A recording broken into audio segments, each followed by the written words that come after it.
When people think about Las Vegas, the Las Vegas Strip immediately comes to mind. That makes sense because that roughly 4-mile stretch of road contains an epic array of properties ranging from the grandeur of Caesar's Palace, CZR, get Caesars Entertainment Inc. report, and the Venetian to the modern chic of the Cosmopolitan and MGM Grand, MGM, get MGM Resorts International report, and heavily themed properties like Caesars Paris, MGM's New York, New York, and the pyramids of MGM's Luxor. The Strip, of course, never stops changing. Caesars will remake its Bally's property into its Horseho brand because the Bally's Corporation, Bally's Corporation report has purchased the Tropicana, with plans to demolish it to build a self-named hotel/casino. And of course, Hard Rock International has bought the Mirage from MGM, and it will knock down that property's iconic volcano in order to build its signature guitar hotel. Along with all of those changes, the long-awaited Resorts World Las Vegas opened on the Strip during the pandemic, and the decades-delayed Fontainebleau Las Vegas appears on track for a 2023 opening.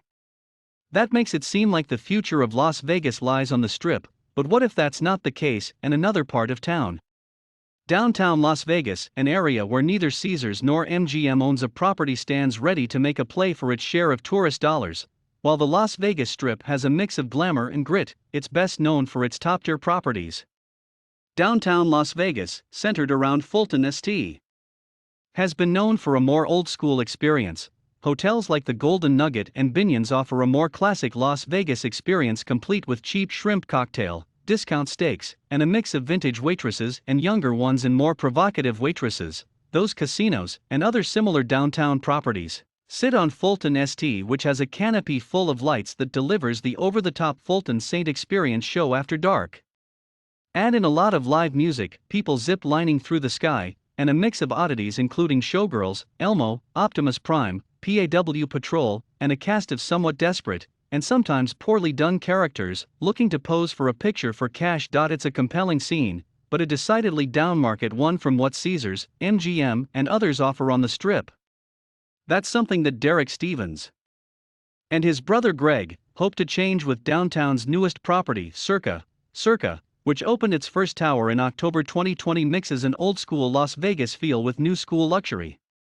The property has a first-of-its-kind tiered swimming pool, stadium swim, sportsbook, a sight to see that's truly unique, as well as a mix of upscale restaurants and cocktail lounges. The property opened its second tower in December 2020, and Derek Stevens made its purpose clear in his comments in the launch press release. They say to save the best for last, and when you see our hotel tower and legacy club, you'll see that's exactly what we did, said Circa CEO Derek Stevens. Circa is now home to some of the most stunning hotel rooms and suites in all of the city, and watching Las Vegas light up before your eyes from Legacy Club is one of those wow moments you have to experience for yourself. Stevens, who owns the Golden Gate and the D, both on Fremont St., believed the time was right to bring a modern, billion-dollar property downtown. I was fortunate. I got to buy the Golden Gate 15 years ago, and then bought Fitzgerald's and turned it into the D, he told the Las Vegas Review-Journal. I always thought the amount of people that would come down to Fremont Street, who enjoyed Fremont Street, I always thought there was some room to have some new product here. And what we've really tried to do here is create a resort with a number of attractions, like Stadium Swim and the world's largest sportsbook. Stevens, who told the paper he had no plans to buy or build a property on the Strip, although he admitted that things can change, believes that a simple philosophy can draw people to his downtown Las Vegas properties.